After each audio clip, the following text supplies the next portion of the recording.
The river broke its banks on the third night of the rain month, and I was standing on the high shore watching it happen when I first understood what she was. I had not slept. I rarely slept during flood season, too many years of waking to the sound of the Ardmore River tearing through the lower dens, too many years of pulling wolves out of the current by torchlight while my warriors shouted themselves hoarse above the roar. I knew the river the way I knew my own heartbeat. I knew when it was angry, and I knew when it intended something worse than anger. That third night, standing on the Redstone embankment with the rain driving sideways off the southern hills, I knew it intended something worse. Behind me, the keep hummed with the low panic that flood season always brought. Stores moved to upper floors. Wolves walked to higher ground in silent single file, the way they always did, without command, without panic, trusting the terrain the way only old pack blood knew to trust it. My court lords had retreated to the main hall an hour ago, calling for torches and warm wine and making their preparations sound like strategy. I had let them go. The river did not care about strategy. What I did not expect, standing there in the dark with the water still rising, was her. She appeared at the edge of the embankment 30 feet to my left. I almost did not see her in the rain. A figure in a gray wool wrap, barefoot on the wet stone, carrying a small clay lamp that the wind had already reduced to a faint orange eye. She was looking at the river the way I was looking at it, not in fear but in assessment, reading the current, reading where it pulled hardest and where the eddies formed. I had seen my best warriors fail that same reading in the dark. I said nothing. I had not spoken to her directly in the 3 weeks since she had arrived at Ardmore Sella, the field healer's daughter, the landless girl who had come to the keep with a written request for passage rights through pack territory. My council had processed her petition in under an hour and filed it in the waiting category, which was where they filed all petitions from people they considered beneath their attention. Lord Severin had called her a stray. Lord Bareth had not bothered to look up from his cup when her name was read. She had been given a corner room in the outer ward, a meal allowance that bordered on insulting, and permission to remain while her papers were reviewed, which in Ardmore's bureaucratic rhythm meant she might be waiting until the next rain month. I had not spoken to her, but I had noticed her. That was the thing I had not been able to account for. In 3 weeks I had noticed her more than I had noticed most people in 3 years. She left water at the den doors in the morning before anyone else was awake. I had seen her do it twice from the upper corridor. A clay bowl set quietly outside each den entrance. Fresh water replaced each morning without being asked, without expecting anyone to see. The wolves accepted it without ceremony, the way they accepted things they had always known were theirs. That should have been unremarkable. What was unremarkable was that the river wolves accepted it. The river wolves did not accept anything from strangers. They had not accepted anything from a stranger in 4 years, not since the flood that killed 3 of their den mothers and made the survivors half wild. My own senior wolves could not approach the river wolves section of the yard without triggering a low, sustained growl that made the air feel thick. Sella walked through that section every morning with her clay bowl, and the river wolves parted for her the way water parts around warm stone. I had asked my wolf keeper, old Merritt, about it. Merritt had shrugged and said, "She smells right to them." I had spent more time than I would admit thinking about what that meant. The warmth in my chest had started on the 5th day after she arrived. Not a recognizable sensation, nothing so clean or named as that.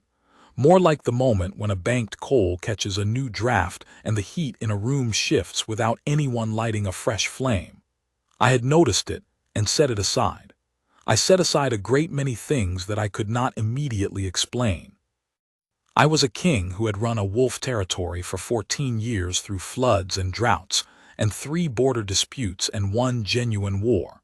And I had learned that the things you could not explain were either nothing or they were the most important things you would ever know, and the only way to find out which was to wait. I had been waiting for 3 weeks. I watched her from 30 feet away on the embankment, and the coal in my chest burned a little hotter. She crouched down at the edge of the stone and set her lamp on the ledge, shielding the flame with her body against the wind. The river was 6 feet below, dark, fast, loaded with debris from the upper hills. She was studying something I could not see. I moved closer. The pup was caught under a tangle of branches that had come down from the northern tree line, pinned against the base of the embankment where the water swirled in a slow, powerful eddy. It was one of the river wolf's pups. I recognized the dark gray coloring, the heavier build. Not the smallest of the litter, but young enough that the current could take it the moment the branch tangle shifted. The pup was still, exhausted probably, or close to giving up. I had been standing on this embankment for 40 minutes and had not seen it. She had found it inside 30 seconds of arriving. I looked at the water. I looked at the distance. I looked at the branch tangle and the angle of the current and the way the stone was slick with rain. My warriors had rope and torches. I should get my warriors. She stepped off the embankment into the river. The water took her to the waist immediately.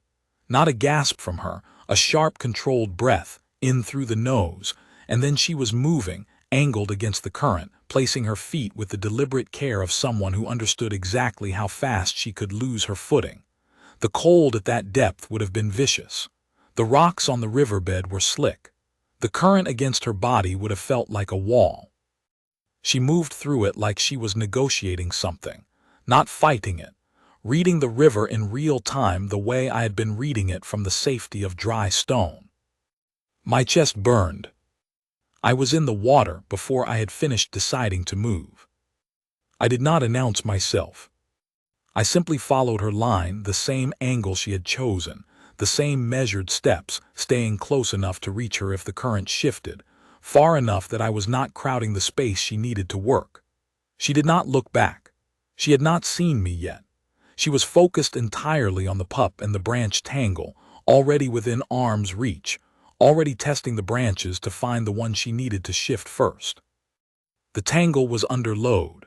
Branch against stone, water pressing from the north, the whole mass rotating slowly on the eddy's current. If she pulled the wrong branch, the whole thing would swing and take the pup with it. She seemed to know this. She was feeling each branch with her hands in the dark water, unhurried, reading by touch what she could not read by sight. I held position 3 feet behind her and said nothing. She found the branch she wanted. A short, thick one braced against the stone on the downstream side, the pin in the whole tangle. She braced herself, one hand pressed flat on the embankment stone for leverage, and pulled. The tangle broke apart in 2 directions. The pup scrambled free, got a foothold on the stone, lost it, scrambled again. She caught it, both hands around the small ribcage, the pup twisting and scrabbling, and lifted. The mark on her wrist blazed. I felt mine ignite half a second later. Not a gradual warmth, not the slow, banked coal heat I had been managing for 3 weeks. An ignition, gold light on the dark water. My left wrist and hers. The same mark, the same moment, the same blaze of gold against the black of the flood. The fated mark. The one every alpha king of Ardenmoor knew about from childhood and never expected to see. The one passed down through the bloodline in stories and in the carved relief above the throne room door. The mark that the old text said would ignite only when the bond was made undeniable. I had been born without it. I had ruled 14 years without it. I had stopped expecting it. It blazed now. The pup in her arms went still, the way wolves go still when something absolute happens, when the world reorganizes itself around a new truth, and the pack blood recognizes it before the conscious mind can catch up. It pressed its face against her shoulder and made no sound. She looked at her wrist. Then she looked back at me over her shoulder, and I saw her face for the first time in full, not a glimpse across a courtyard, not a profile at the den door in the early morning light. Her face, 6 inches away in the rain and the gold light of the mark. She was not afraid. That was the first thing. She was startled. The risk clearly shocked her, and finding me in the water directly behind her clearly shocked her. But underneath the startlement there was something steadier, a composure that had nothing to do with bravado and everything to do with a woman who had been unafraid for a long time and had simply gotten used to the sensation of standing inside difficult moments and holding her ground. She looked at my wrist, she looked at hers. She looked at my face again. "How long have you been there?" she said. Her voice was calm. The river was roaring and she was speaking at a conversational level, which was either extraordinary self-possession or she had genuinely not processed yet how large the moment was. "Long enough," I said. She turned back to face the embankment, tucking the pup more securely against her body, and started moving for the bank. I moved with her. When she pulled herself up onto the stone, I was there to take the pup from her so she could use both hands. She climbed out. The rain hit us both. The mark on both our wrists still glowed, dimmer now, but present, unmistakable in the dark. I had gotten into the water without calling my warriors. I rectified that now, my voice carrying over the rain. 3 of them came at a run down the embankment with rope and torches, and stopped when they saw us, when they saw the light on both our wrists. And I watched the understanding hit them the way I imagined it had hit me, somewhere under the sternum, a reorganizing of the world's geometry. Sela sat on the embankment stone and caught her breath. The pup had crawled from my arms back into hers and was settled there with a trust that 4 years of wild-made river wolves had not extended to anyone. She was looking at her wrist. In the torchlight, the mark was a clean, simple design, a wolf in motion, caught mid-stride, the way the old illustrations in the archive showed it. "What does it mean?" she asked, not as if she didn't know, as if she needed to hear me say it. "You know what it means," I said. She looked up at me. "Tell me anyway." I should step back, because I have been telling this story from the shore and from the river, and I have left out 3 weeks of smaller things. The things that were not dramatic, that did not involve flood water or blazing marks, but that mattered more than I understood at the time. She had arrived on the first day of the rain month in a hired cart with an oilskin document case and a single pack. The driver had taken his payment and turned around before the outer gate was fully open. She had come in alone, stated her business to the gatekeeper without flourish, and been directed to the petition office with the same incurious efficiency with which we processed all petitions from low-standing supplicants. I had not seen her arrive. I had heard about her that evening from Lord Barath, who had reviewed her file and described her as one of those healer's daughter types, no lineage to speak of. Father was a field medic who died in the border campaign. Girl's been wandering pack territories collecting passage rights for the last 2 years. The contempt in his voice was professional, practiced, the tone he used for anyone whose presence he considered a minor administrative inconvenience. "She'll need 3 or 4 weeks to process, probably. We can move her along when the rain eases." I had said nothing to that. I filed it. What I had not filed, or rather, what I had filed and been unable to forget, was her second day. I had been crossing the inner courtyard before dawn, which I do most mornings when I want to think without interruption.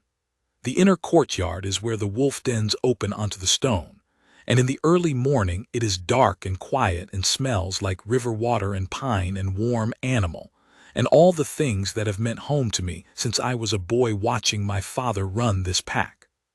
She was already there. She moved along the den wall the way you move when you understand that animals notice intention before they notice action. Slow, nothing wasted, not cautious. She was not afraid of the wolves but respectful of their space, which is different. She was setting the clay bowls down in a specific sequence. Old water out, tipped carefully so it ran along the wall drain and not across the courtyard where a wolf might startle. The new bowl placed exactly where the old one had been, close enough that the den dwellers could drink without coming fully into the open if they chose not to. The river wolves section was at the far end of the wall. She went there last, and she went more slowly, not because she was afraid, but because, I would later understand, she was letting them hear her approach for longer, giving them more time to decide how they felt about it before she was close enough that flight would feel necessary. The river wolves were awake. All 5 of them at the single large den in the corner of the yard, heads up, watching her. No growl. I had not seen them that quiet in 4 years. She crouched down at the entrance, not reaching in, not pushing, and set the bowl on the worn stone just inside the threshold.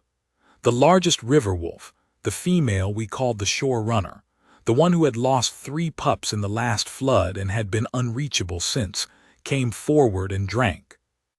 Just like that. I stood in the shadows of the archway for a long time after Sella picked up her empty bowls and walked back to the outer ward. The shore runner watched her go. I had told myself that morning that it was an interesting observation about animal behavior and had no other relevance. I had spent the next 3 weeks telling myself increasingly elaborate versions of the same thing. Those 3 weeks were not a simple progression toward understanding. I should be honest about that.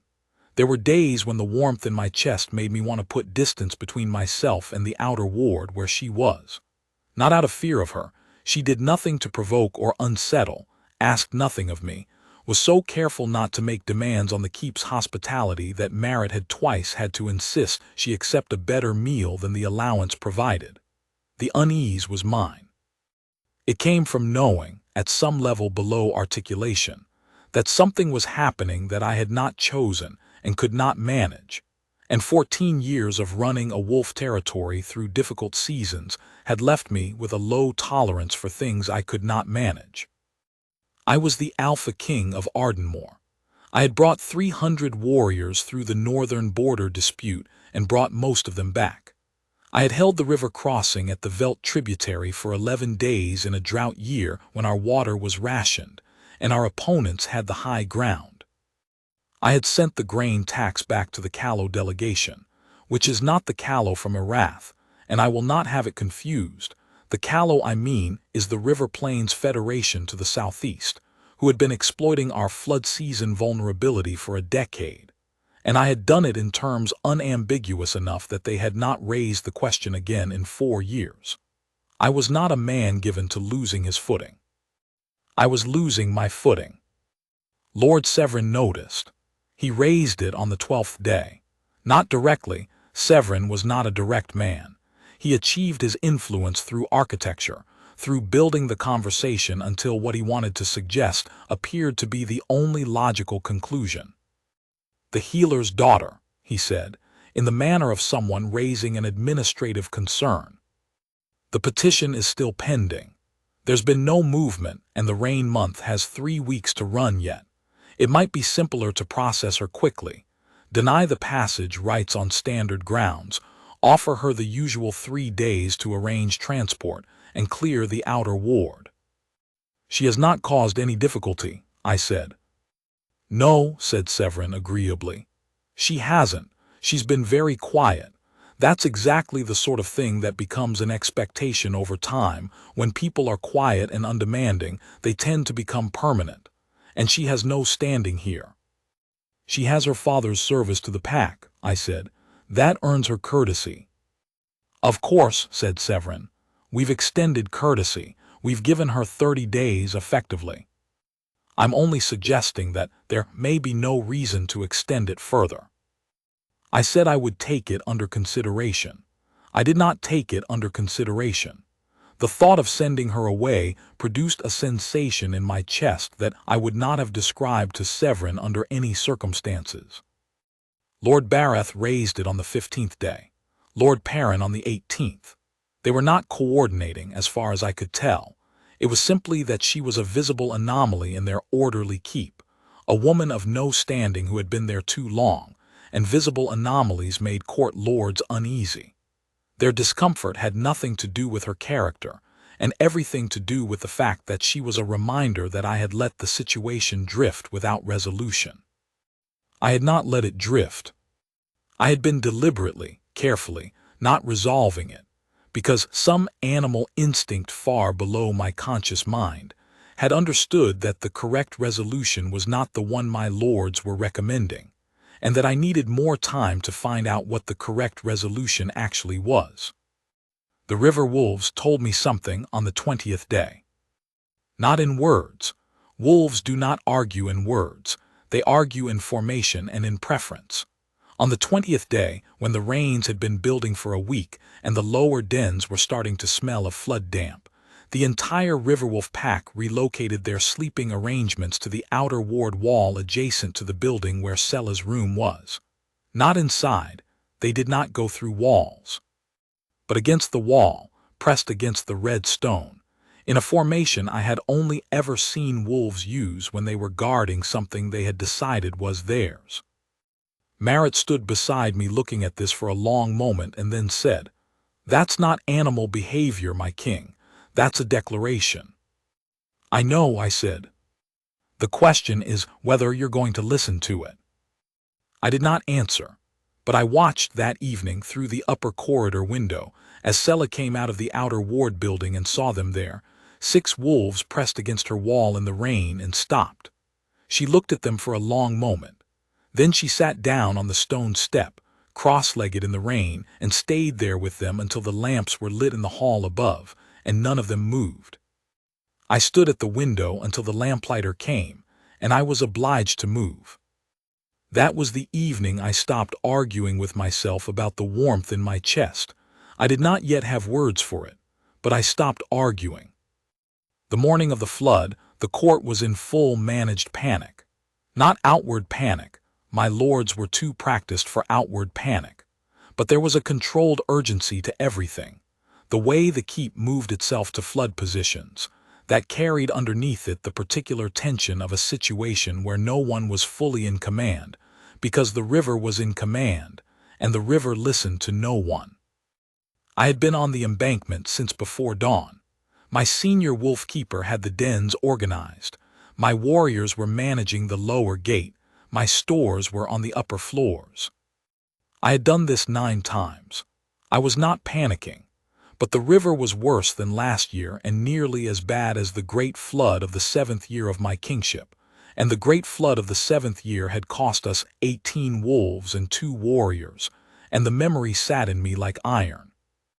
I did not know that Sella was on the embankment behind me for 10 minutes after she arrived. She was that quiet, not sneaking, simply moving the way she always moved, taking her space without announcing it, reading the environment before adding herself to it. When I turned and saw her, my first instinct was to send her back inside. She had no business being on the embankment during a flood. She had no formal standing here. She was not my warrior, not my wolf keeper, not my counsel. She was a petitioner with pending papers.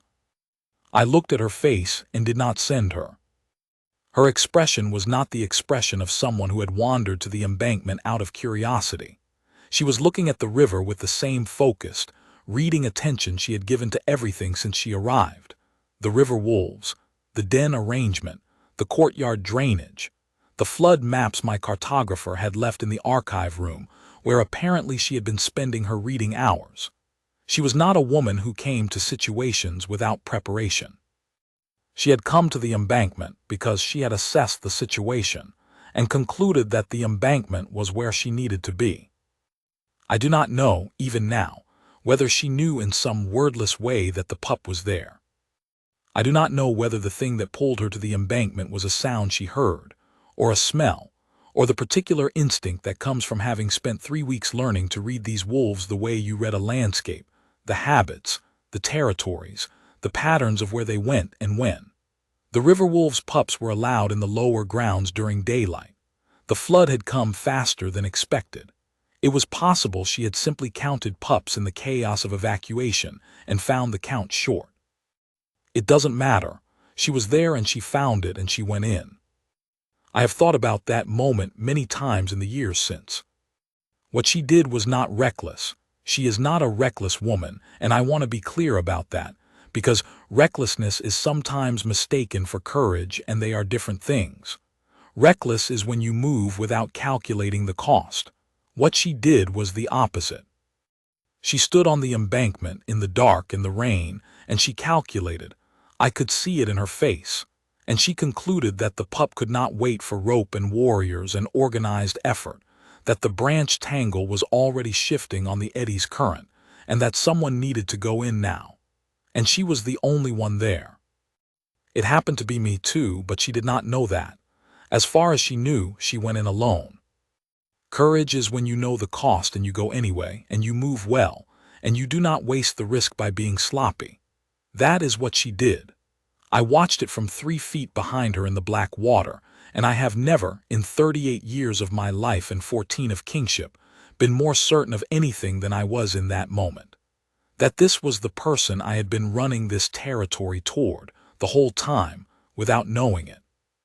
The mark ignited, and the certainty became a fact with a name. We climbed out of the water. My warriors came with torches. The mark on our wrists dimmed from gold to a warm amber, still visible, still undeniable, but no longer the blazing ignition of the first moment. I took my cloak from my shoulders and put it around hers without deliberating about it. She did not protest. She was still holding the pup, which had not left her arms, and she looked at the cloak for a moment with the expression of someone deciding whether to accept what has been offered, and then she pulled it tighter with her free hand. My warriors were very quiet, not stunned into stillness. These were men who had served Ardenmoor for years and who understood pack history and the significance of the mark. They were quiet the way you are quiet when something you have been waiting for, at a low, wordless level, has finally arrived. "Fetch Lord Severin and Lord Barath," I said to the senior of them, "and Lord Perrin. Tell them the Alpha King requests their presence on the embankment." The warrior ran. The others stayed, keeping a respectful distance, the torchlight wavering in the rain. I crouched down in front of Sella, who was sitting on the embankment stone with the pup and my cloak and the amber mark, and I answered her question from the river. "It means," I said, "that you are my fated mate."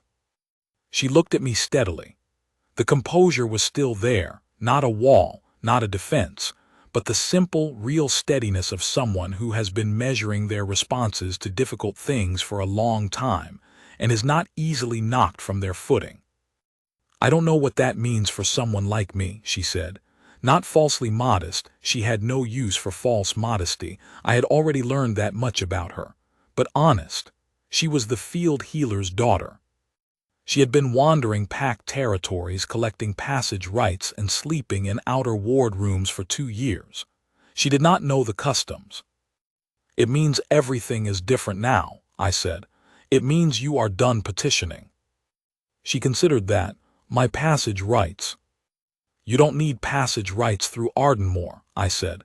"You need a reason to stay." The corner of her mouth moved. Not a smile yet. An acknowledgement that she understood what I was saying and was deciding what to do with it. "Tell me about the mark first," she said. "The whole thing from the beginning." So I told her. I sat on the embankment stone in the rain with my warriors at a distance, and the flood thundering 20 feet below, and the Riverwolf pup asleep in her lap. And I told her about the mark of Ardenmoor, the fated bond that ran through the Alpha King's bloodline back to the first founding of the pack. The mark that appeared only when the wolf blood recognized its true mate, the mark that could not be manufactured or mistaken. That had appeared on exactly 9 Alpha Kings in Ardenmoor's history, and had been recorded in the archive above my cartographer's flood maps, which she had been reading in her spare hours. She listened without interrupting, which is a skill more people should have. "9, she said when I finished. "9 in how many generations?" 22 generations. "That's not common," she said. "No. And it's always right. The mark is always, the bond is always what it appears to be." "In the archive," I said, "there is no record of a mark that was questioned. There are records of kings who ignored it. They are not remembered well." She looked at me, and the corner of her mouth moved again. This time it made it all the way to a real expression, not quite a smile but the shape of one, something warm and a little dry at once. "I wasn't going to ask if you were planning to ignore it," she said. "I know," I said. I was establishing precedent. This time she actually smiled, and the warmth in my chest, which had been burning since the moment the mark ignited, expanded into something that felt less like a coal and more like a fire that has been given its proper fuel. Lord Severin arrived first. He came at a brisk walk that slowed to a stop when he saw us. The warrior's report had been sparse on detail, apparently enough to communicate urgency but not context. He took in the scene in the way court lords take in unexpected scenes, cataloging, assessing, calculating the appropriate response. He saw the mark on her wrist. He saw the mark on mine. He saw my cloak around her shoulders, the Riverwolf pup in her lap, my warriors ranged at a respectful distance in the torchlight. His calculation took perhaps 4 seconds, then he bowed. It was a real bow, not the slight incline that lords extend to acknowledge but inferior supplicants, not the modified version reserved for guests of uncertain standing. A full bow, the kind extended to a Luna of Ardenmoor, the kind that, once given, cannot be recalled. Lord Bareth arrived 30 seconds later and arrived at the same calculation in approximately half the time. He was, whatever his other flaws, a quick reader of political situations. Lord Perrin came last, still tucking his formal collar into place, and when he arrived he was already looking at Severin's posture and Bareth's posture and making his adjustments before he had fully taken in the scene. He bowed. Sela watched all of this from the stone. She held the pup. She did not look triumphant. She did not look vindicated exactly.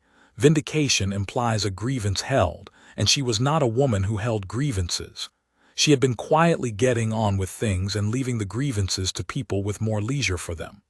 What she looked was thoughtful, in the way she looked thoughtful about everything, reading the situation and determining what it meant and what now was required of her. "They've been trying to move me along," she said, quietly enough that only I could hear her. "I know," I said. "For the record," she said, "I wasn't going to go." "I know that too," I said. And I did know it not from anything she had said, but from the 3 weeks of watching her and understanding, incrementally, the shape of her. She was not a woman who was moved along. She had come to Ardenmoor for a reason, and she had been working through the flood maps and the archive and the wolf behaviors with the patient, methodical thoroughness of someone who had decided this was worth understanding, and she had not hurried, and she had not complained, and she had not left. Whatever the lords had intended with their administrative pressure, it had been aimed at someone with less stubbornness than Sela possessed, which was to say it had been aimed at approximately everyone else. I rose and addressed my lords. My voice carried over the rain with the authority of 14 years of practice. "The mark of Ardenmoor has ignited," I said. "The fated bond of the Alpha King has been recognized. This is your Luna." Severin straightened from his bow and said precisely, "Ardenmoor welcomes its Luna." Bareth said, "Long may she hold Ardenmoor." Perrin, who was always a half-beat behind in formal ceremonies, said, "The pack bows," which was the correct traditional response, and suggested he had been rehearsing it in his head since Severin's bow. Sela stood. The pup transferred itself from her arms to my shoulder in a single fluid movement, with the supreme confidence of a young wolf who has assessed the situation and found it satisfactory. She adjusted my cloak around herself, and she looked at the 3 lords who had spent 3 weeks processing her petition at the pace of a slow river in the dry season. She did not say anything cutting. She was not a woman who needed to. She simply looked at them with those steady, reading eyes, the way she read the current and the den arrangements and the flood maps, taking in the new configuration of things, filing it, moving forward. "Thank you," she said to all 3, "for the courtesy extended during my stay." Courtesy? She called it courtesy. Severin and Bareth, who were not without self-awareness, had the grace to look as if this landed with some weight. Perrin was still composing his expression. The rain began, at that moment, to ease. I do not know if that was significant or simply timing, but I have told this story enough times that I have come to include it, because the rain easing when it did felt, in the way many things feel in a borderline territory between sense and something older than sense, correct. The pup's name, when she got around to giving it one, was Silt, because of the flood that brought them together. She gave all the river wolves names in the weeks that followed, names that suited them, specific to their habits and their histories, names that Marit adopted immediately and the rest of the keep adopted within a month. The shorerunner became Tide. The nervous male who had been jumpiest since the flood of 4 years ago became Steady, which was partly aspirational but which he grew into. She had not named anything as a declaration of ownership. She had named them the way she did everything, because it was useful, because it helped her remember who they were, because she paid attention to them, and names were a way of honoring that attention. The river wolves received this the way they received all her attentions, as their rightful due, with the complacence of animals who had always known they deserved it, and were simply relieved that someone had finally noticed. My lords reorganized their understanding of the world over the following weeks with varying degrees of grace. Lord Severin managed it best. He was, beneath the bureaucratic scaffolding, a pragmatic man who adjusted to new information relatively cleanly. He became, if not warm, then functionally correct in his dealings with Sella, which was all she required of him and more than she had required before. Lord Bareth took longer, not from malice, but from the particular friction of a man who has been confident in his assessment of a situation and has been required to revise it substantially. He managed eventually. Lord Perrin had the easiest time, because he had never formed a strong opinion about her one way or another, and recasting a blank file was simpler than revising a negative one. The keep itself reorganized faster than the lords. The wolf keepers, the stores managers, the courtyard staff, they followed the pack's lead, and the pack had decided on Sella well before the mark. When the river wolves came to the courtyard wall in that formation on the 20th day, the courtyard staff had noticed. When the mark blazed on the embankment, and the news ran through the keep the way all significant news runs through a pack, faster than any formal announcement, carried on something older than language, the courtyard staff had not been surprised. They had been waiting for the leadership to catch up to what they already knew. I had caught up. I am not going to pretend the catching up was entirely comfortable. It was not. I had spent 14 years running Ardenmoor without a mate, and had built my life around the assumption that this was my permanent condition, not from grief or deprivation, but from simple practicality. I had eventually stopped waiting for something that had not come, and organized myself around the shape of things as they were. Having the shape of things change fundamentally in the span of 3 weeks, culminating in an unplanned entry into a flooded river in the middle of the night, was not the smooth revelation that the archive accounts of previous markignitions tended to describe. It was disorienting and certain at once. It was knowing something in your bones before your mind had finished constructing the argument. She handled it with the same quality she handled everything. She went where the ground was and found her footing, and she was honest about what she didn't know, and she asked questions that were direct and specific, and always more useful than questions that are oblique and designed to make the asker seem knowledgeable. She asked me about the mark, and I told her. She asked about the history of fated mate bonds in Ardenmoor, and I took her to the archive, and she read the relevant accounts herself, carefully, and came back with 2 follow-up questions that demonstrated she had understood the material at a deeper level than most people with formal educations would have. She asked me, on the 2nd day after the flood, what I had been thinking when I got into the river. I was following your line, I said. You had the best angle on the current. But why did you come in at all? Because you went in. She looked at me for a moment. You could have called your warriors. I could have, I said. I would have if you hadn't already gone, but you had, and the branch tangle wasn't stable, and I was not going to stand on dry stone while I stopped. While you were in the water alone.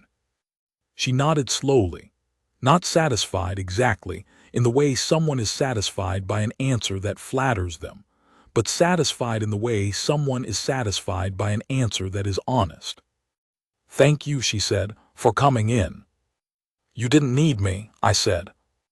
"No," she agreed, "but I was glad you were there." There is a thing that happens in the weeks after a markignition that the archive accounts tend to describe only in formal language, because the people writing formal accounts are attempting to document history, and history tends to strip the living texture out of things. The formal accounts say, "The Alpha King and his fated mate came to know one another, and the bond deepened, and in due course the formal joining was celebrated, and she was named Luna of Ardenmoor." The formal accounts are accurate and they miss almost everything. What the formal accounts miss is the texture of it. The way she reorganized the outer ward herb stores because they had been organized badly for years, and she had noticed immediately and had been quietly not saying anything about it. And finally, with a different standing in the keep, she reorganized them and nobody objected. The way she and Merritt developed a working relationship that made no concessions to hierarchy and everything to mutual respect for animals. Talking about the river wolves in the early mornings, the way two people talk when they are interested in the same things, and have finally found someone who understands the language. The way she read by the hearth in the evenings with a quality of self-contained peace that I found, unexpectedly, more comfortable than any silence I had managed in years. The way she argued with me. She argued well, not combatively.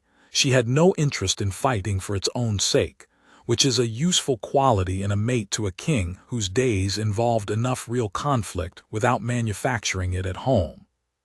But she had views, and she was not inclined to set them aside because the person across the table had a crown.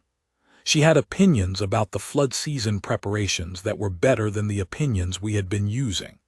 She had thoughts about the petition process that were pointed and correct in ways that would require me to have a difficult conversation with Lord Severin. She had concerns about the lower den drainage that the wolf keepers agreed with unanimously when she raised them, and that I could not imagine why we had not addressed already, except that nobody had bothered to look at the drainage from the angle she had looked at it from. I found all of this, to my own surprise, more comfortable than deference would have been. I had been king long enough that the texture of what surrounded me had become very smooth, everyone moving carefully, no edges, nothing that pushed back without calculation. She pushed back without calculation, and it made the ground feel more real. Silt, the flood pup, became her shadow in the way that young river wolves choose their shadows, completely, without apology, treating the proximity as a fact of nature and any interruption to it as a temporary inconvenience. He was at her heel in the courtyards, and at her chair in the evenings, and on the window ledge outside her room at night, which was an awkward place for a wolf his size, but which he managed with determined if ungainly success. The shore runner tide took longer. She was the oldest of the river wolves and had been the most closed off since the flood of 4 years ago, and she did not transfer trust quickly or entirely. But she transferred it. By the 4th week, she was accepting not just the morning water bowl but the evening brush, which was something none of us had been permitted in 2 years. And by the 5th week, she had started bringing her kills to leave on the step outside Sella's door in the way that wolves bring kills to people they consider pack. Old Merritt said, "She's accepted a Luna." And that was the word for it. Not a process, not a deliberate effort. An acceptance. The river wolves had accepted her before the mark.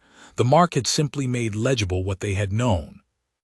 The formal joining was in the 2nd month, when the rain had broken and the river had fallen to its summer levels, and the flood damage to the lower dens had been assessed and repaired, and life in Ardenmoor had settled back into its patterns, altered but intact. There was no elaborate ceremony. Sella had no family to bring, and ceremony for its own sake did not seem to suit her, and it did not particularly suit me. What there was, the keep assembled in the great courtyard, the wolves present, Marit and the wolf keepers and the lords and the warriors and the store staff and the courtyard workers. Everyone who was Ardenmore, in the way that Ardenmore was a pack, and a pack is everyone, not just the crown. I spoke the joining words. She spoke the answering words, which she had read in the archive and repeated back with the same careful accuracy she brought to everything, and with something else underneath the accuracy. A steadiness that was hers, not the archive's, the specific steadiness of a woman who had been deciding for several weeks whether this was where she stood, and had decided yes, and now stood there without ambiguity. Lord Severin presented the Luna's token on behalf of the council. He did it correctly, with full ceremony, and if there was a particular precision in his correctness, the precision of a man making sure he was on the right side of a record, I did not grudge him it. Lord Bareth presented the wolves' acknowledgement, which is the senior wolf keeper's traditional role, but which Marit had asked Bareth to perform as a gesture toward the Lord's integration into the moment.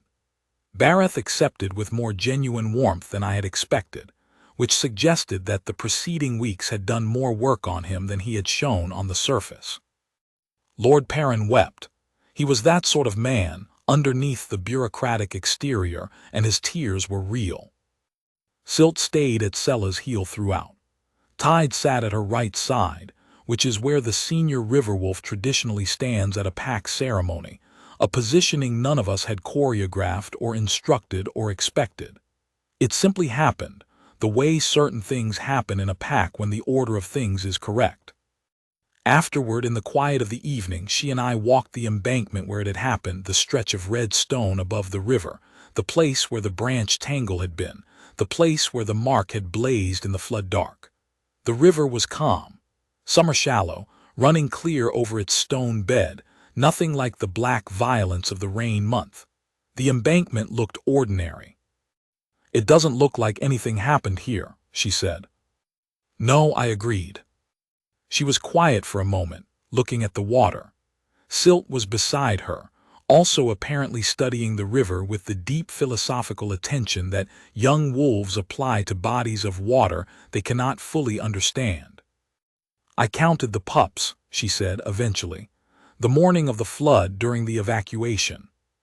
I counted them, and there were only 4, and the river wolves' den was empty, and I knew one of them was still in the lower grounds." I had suspected something of the kind. "Were you afraid?" I asked. She considered the question with the seriousness it deserved, which was one of the things I had come to count on, that she would not answer quickly to fill silence, but would actually think. "A little," she said.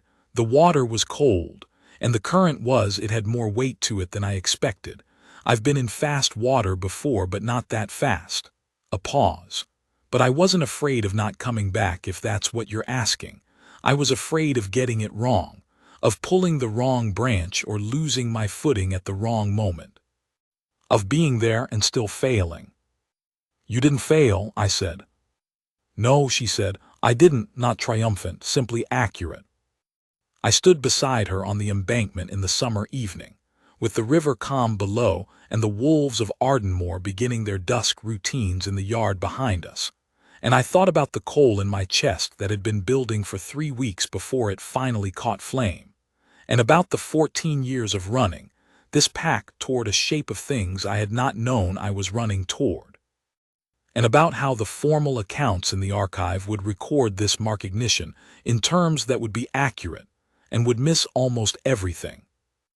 I thought about what they would not record: the clay bowls in the morning, the shorerunner drinking, the riverwolf pup asleep on a cold stone step with a woman who had showed up in a hired cart with a document case and a single pack and decided, without anyone asking her, to leave water at every door.